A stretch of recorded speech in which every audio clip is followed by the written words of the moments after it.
Assalamualaikum warahmatullahi wabarakatuh. Alhamdulillah wassalatu wassalamu ala Rasulillah wa ala alihi wa man wala.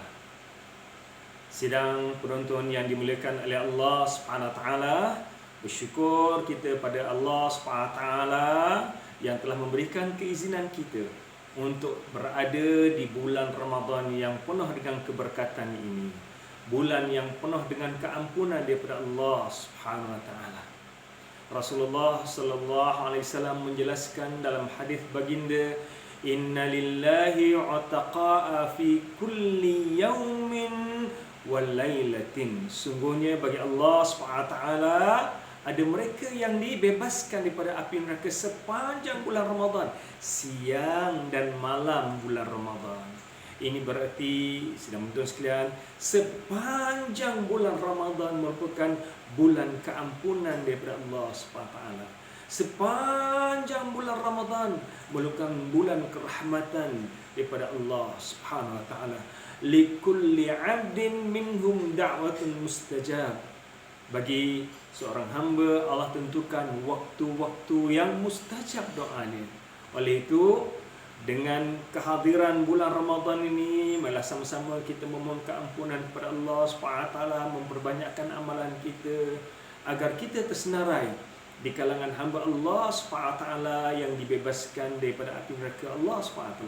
Namun demikian, sidang penonton sekalian, Rasulullah SAW ada menjelaskan, ada golongan yang berpuasa tetapi ada juga kecelakaan yang mereka terima. Rasulullah sallallahu alaihi wasallam menjelaskan dalam hadis yang diriwayatkan oleh Imam Tirmizi, "Raghima anfu rajulin dakhala alaihi Ramadan." Raghima anfu rajulin dakhala alaihi Ramadan. Cilakalah orang yang telah pun datang bulan Ramadan ataupun dia berada di bulan Ramadan.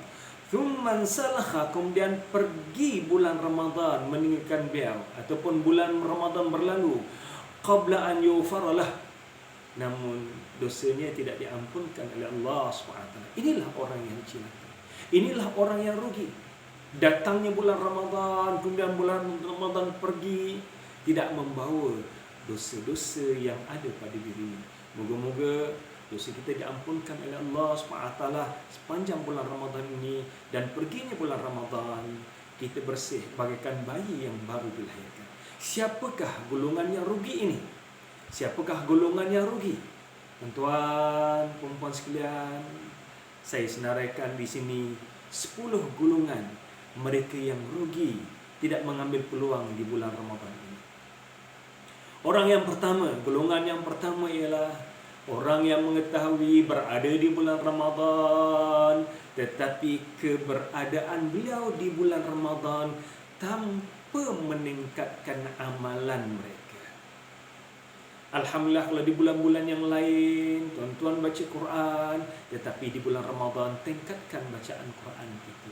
Alhamdulillah, di bulan yang lain kalau kita sering bersembahyang tahajud, sembahyang sunat, di bulan Ramadan tingkatkan solat kita, tingkatkan sembahyang kita. Kalau di bulan yang lain kita banyak bersedekah, namun di bulan Ramadan tingkatkan amalan kita. Orang yang rugi ialah orang yang tidak mengambil kesempatan untuk meningkatkan amalan mereka di bulan Ramadan. Sebab bulan Ramadan ini diganda-gandakan oleh Allah Subhanahu wa taala segala amalannya.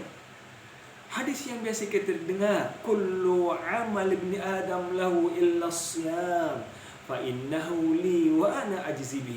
Setiap amalan anak Adam itu dilakukan untuk diri dia sendiri. Mungkin kita sembahyang kerana orang lain, sebab orang lain sembahyang. Kita berderma mungkin kerana orang lain, sebab nampak orang lain berderma. Tetapi Rasulullah SAW menjelaskan dalam hadis qudsi, Allah SWT berfirman, orang meninggalkan makanan tidak lain kerana Allah SWT. Orang meninggalkan minuman tidak lain kerana Allah SWT. Orang meninggalkan perkara-perkara yang membatalkan puasa tidak lain melainkan kerana Allah SWT.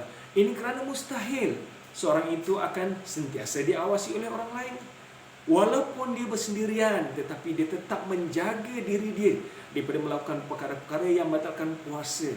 Itulah yang disebutkan oleh Allah SWT dalam hadis kursi ini melalui Nabi Muhammad sallallahu alaihi wasallam, fa innahu li wa ana ajzi bi. Puasa adalah untukku dan akulah yang memberikan ganjarannya.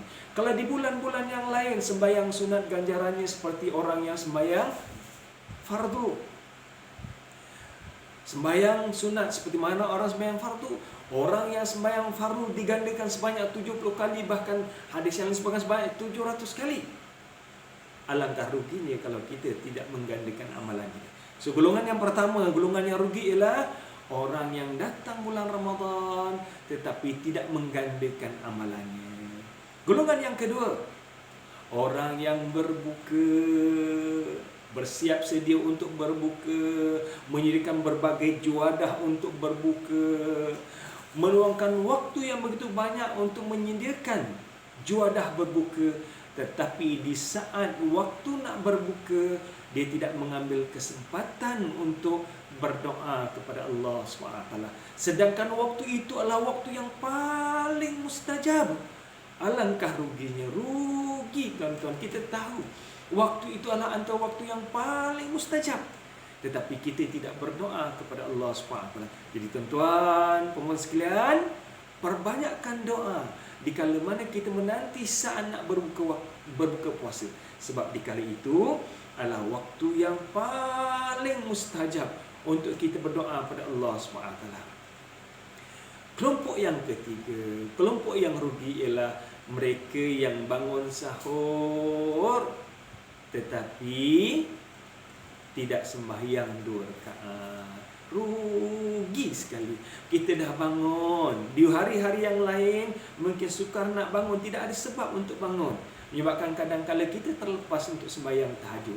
Di bulan Ramadan ini kita telah pun bangun untuk sembahyang untuk bersahur. Jadi sama ada sebelum bersahur ataupun selepas bersahur, sewaktu nak menunggu waktu subuh, sembahyanglah 2 rakaat.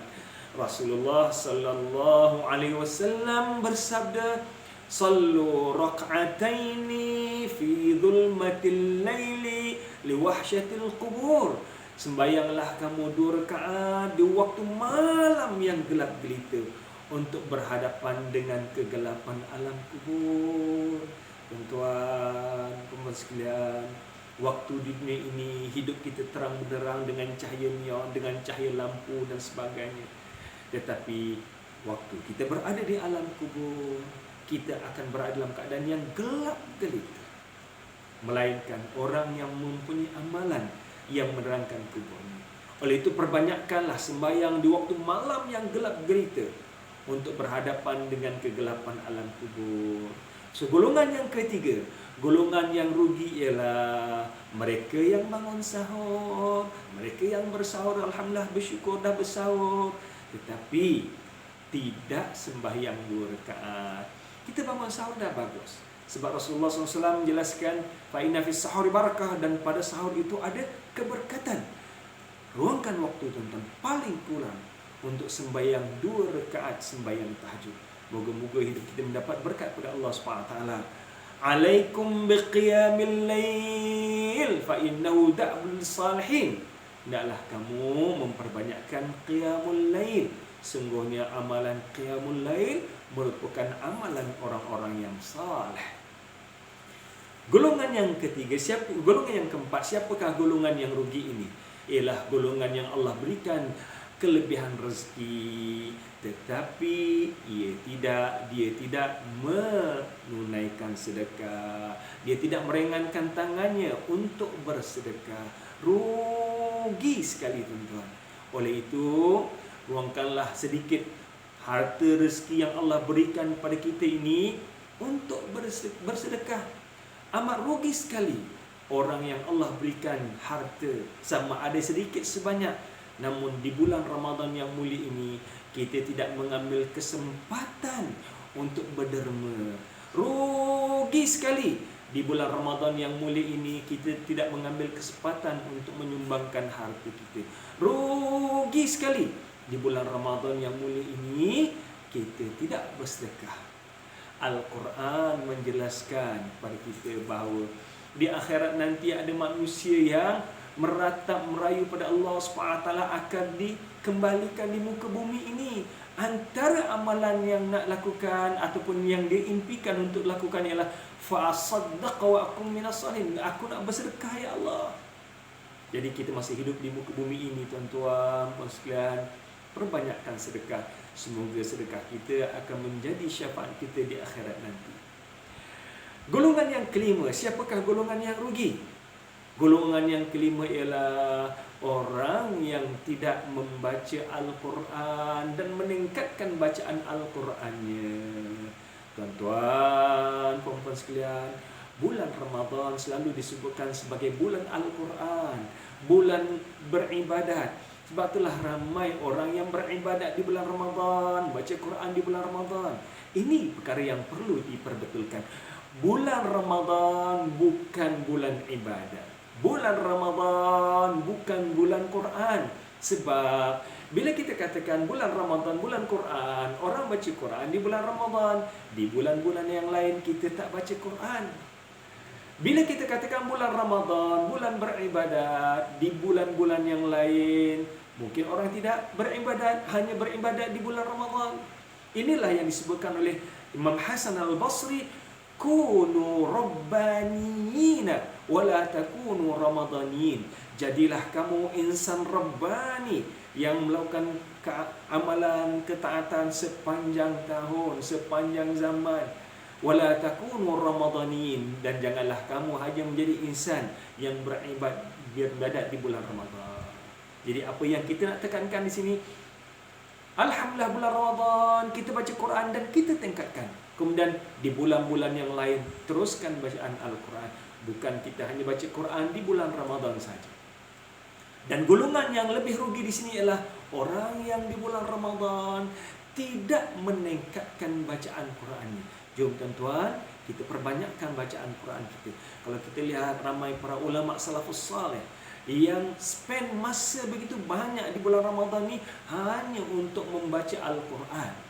Bahkan beberapa orang ulama di bulan Ramadan tidak melakukan amalan yang lain, melainkan lebih fokus kepada bacaan Al-Quran.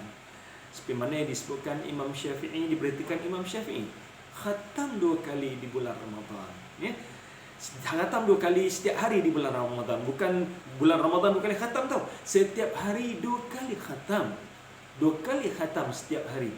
Siang sekali, malam sekali. Ada pesantren di Indonesia, saya tertarik kehebatan yang ada di jauh Indonesia, di mana pesantren ini sembahyang tarawih setiap malam khatam Quran. Subhanallah. Setiap malam khatam Quran. Setiap malam khatam Quran. Kalau kita dapat baca Quran, habiskan 1 juzuk 1 hari pun sudah cukup bagus. Kalau baca lebih banyak, lebih baik. Tapi kalau kita biasa je baca 1 hari 1 lembar, di bulan Ramadan tingkatkan mungkin 3 lembar, mungkin 4 lembar, ataupun target untuk baca 1 juzuk 1 hari agar kita dapat khatamkan Quran di bulan Ramadan yang mulia ini. Yang keenam, orang yang rugi. Siapakah orang yang rugi? Ialah mereka yang belajar, mereka yang hadir majlis ilmu, sama ada hadir dalam majlis ilmu di masjid, di pejabat, ataupun secara online, ataupun kita lihat dalam YouTube, kita belajar sesuatu, kita tahu tapi kita tidak amalkan. Kita tahu mengumpat itu haram, tetapi walaupun kita berpuasa, mengumpat tetap dilakukan. Kita tahu kita belajar mengumpatnya haram, tetapi mengumpat menjadi satu kebiasaan. Kita tahu berdusta itu haram, tetapi menjadi amalan harian untuk kita berdusta. Kadang-kala benda yang tak perlu untuk kita berbohong, tapi orang dah jadikan habit berbohong, menyebabkan setiap waktu dia berbohong. Contoh, tuan-tuan, puan sekalian, ya, kita ada janji dengan kawan, tapi kita terlambat. Kita terlambat. Untuk cari alasan kenapa lambat, minta maaf lah jam. Sebenarnya bukan jam pun, dia memang terlambat, ya. Dia memang terlambat. Jadi golongan yang keenam, orang yang rugi ialah orang yang belajar, orang yang mengetahui tetapi tidak diamalkan. Dia tahu mengumpat tu berdosa, dia berpuasa dia mengumpat juga. Dia tahu berbohong itu berdosa, dia berbohong juga dan sebagainya, ya. Yang ketujuh, orang yang rugi ialah ramai di kalangan kita mengetahui bahawa bulan Ramadan adalah bulan keampunan, tetapi kita tidak mengambil kesempatan untuk memohon keampunan pada Allah SWT. Tuan-tuan sekalian, setiap diri kita ini melakukan dosa. Kullu bani Adam khatta'un wa khair khatta'ina tawwabun. Setiap anak Adam melakukan dosa, dan sebaik-baik orang yang melakukan dosa ialah orang yang bertaubat. Gunakanlah waktu Ramadan yang penuh dengan keampunan ini untuk kita memohon taubat kepada Allah SWT. Hadis yang saya bacakan daripada awal tadi, inna lillahi utaqa'a fi kulli yawmin wa laylatin. Sungguhnya bagi Allah SWT ada senarai mereka yang dibebaskan daripada api neraka, yang diampunkan oleh Allah SWT siang dan malam sepanjang bulan Ramadan. Marilah tuan-tuan sekalian, kita perbanyakkan memohon keampunan kepada Allah SWT di bulan Ramadan yang mulia ini. Yang ke-8, golongan yang rugi ialah orang yang tahu bulan Ramadan ini dimakbulkan doanya, tetapi sayang sekali di bulan Ramadan kita kurang berdoa. Allahu Akbar. Kita kurang memohon keampunan kepada Allah SWT. Kita tahu doa kita dimakbulkan oleh Allah SWT, bulan yang penuh keberkatan, tetapi bulan Ramadan kita kurang berdoa. Perbanyakkan doa, mohon pada Allah SWT. Manusia dengan Allah berbeza, tuan-tuan. Kita minta pada manusia selalu, orang akan jemu. Bahkan pada anak kita ataupun suami kita ataupun isteri kita, sekiranya kita meminta-minta selalu, mereka akan jemu. Berbeza dengan Allah SWT. Allah suka kalau kita meminta-minta daripada Allah SWT. Mohonlah pada Allah SWT di bulan Ramadan yang mulia ini. Moga-moga Allah kabulkan permintaan kita. Golongan yang ke-9, siapakah golongan yang rugi? Ialah orang yang berpuasa tetapi membatalkan puasanya. Dia berpuasa dan dia berbuka macam orang yang berpuasa juga, tetapi malangnya dia membatalkan pahala puasa. Puasanya sah, tapi ganjaran pahalanya, na'udzubillah, tidak diberikan oleh Allah SWT. Seperti mana orang lelaki yang pergi sembahyang Jumaat, ya? Kita pergi sembahyang Jumaat, di kala mana khatib sedang berkhutbah, dia berbual dengan kawannya ataupun main handphone, tengok FB, layan YouTube dan sebagainya, leka daripada mendengar khutbah yang disampaikan oleh khatib, maka sia-sia pahala Jumaat mereka yang dijelaskan oleh Rasulullah SAW. Walaupun kita menegur kawan kita, diam, jangan bercakap, itu pun menyebabkan terganggu dah pahala kita. Apatah lagi kalau kita berbual, kita sibukkan dengan tengok FB, kita sibukkan dengan baca WhatsApp dan sebagainya sewaktu khatib berkhutbah. Demikian jugalah apabila kita berpuasa, kita membatalkan pahala puasa. Antara perkara yang membatalkan pahala puasa ialah kita mengumpat menceritakan keburukan orang lain. Kita berbohong kadang-kala, tuan-tuan. Selalu orang cakap, Ustaz, ni bukan mengumpat, ni betul ni. Tuan-tuan sekalian, yang betul itulah mengumpat. Sebenarnya apabila kita menceritakan keburukan orang lain, ada dua.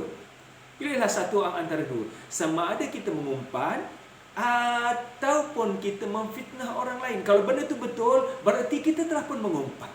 Kalau perkara itu tidak betul, berarti kita telah pun memfitnah beliau. Jadi kita menceritakan keburukan orang lain, kita menceritakan kelemahan orang lain, Allah sama ada ia mengumpat kalau ia benar, kalau ia tidak betul, ia adalah satu fitnah. Jadi jaga mulut kita daripada bercakap perkara yang tidak elok. Sebab itulah Rasulullah SAW menjelaskan, man lam yadak qaula zur, barang siapa yang tidak meninggalkan kata nista, termasuklah mengumpat, mencemooh, mencaci orang lain dan juga berdusta, Allah tidak berhajat mereka meninggalkan makanan dan minuman. Maksudnya puasanya tidak ada nilai di sisi Allah SWT.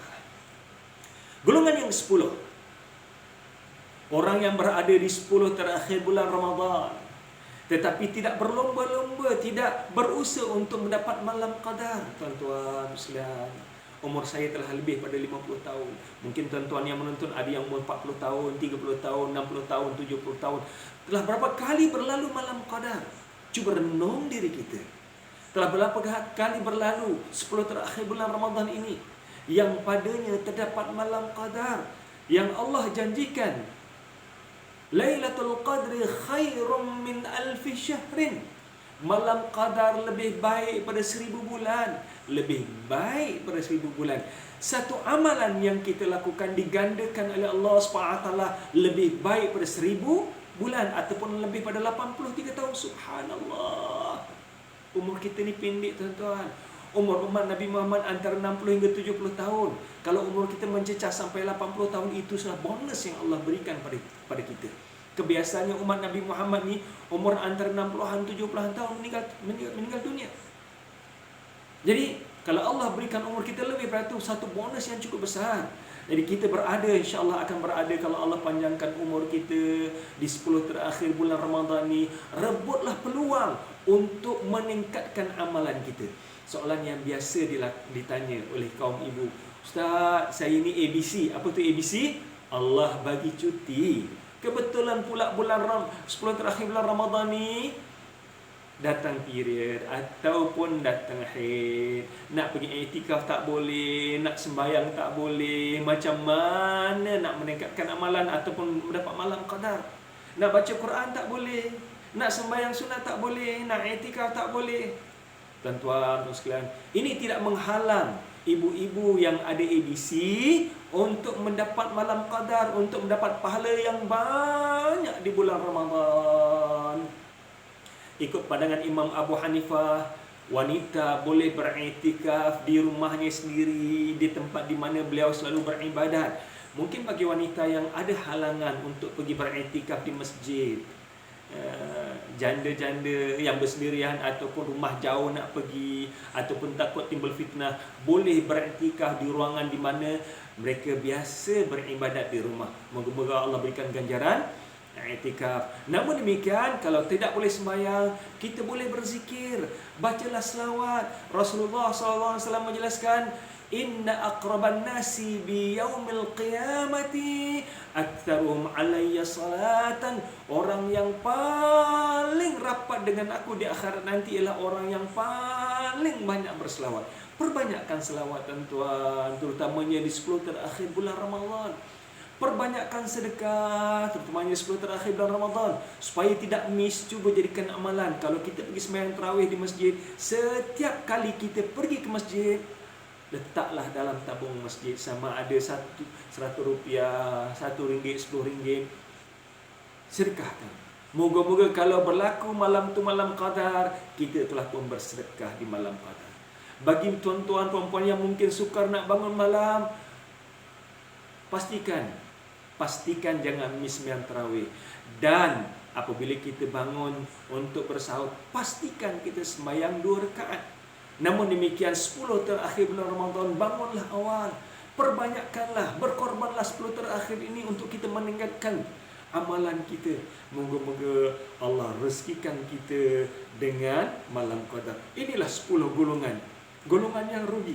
Datangnya bulan Ramadan, tetapi perginya bulan Ramadan, menjelangnya bulan Syawal, beliau berada dalam keadaan kerugian, tidak mendapat ganjaran yang dijanjikan oleh Allah SWT pada keberkatan, keampunan, rahmat yang ada di bulan Ramadan ini.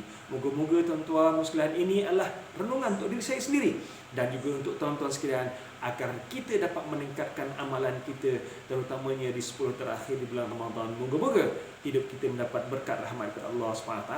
Sekian sahaja untuk kali ini. Semoga hidup kita, amalan kita akan berada dalam rahmat Allah SWT. Assalamualaikum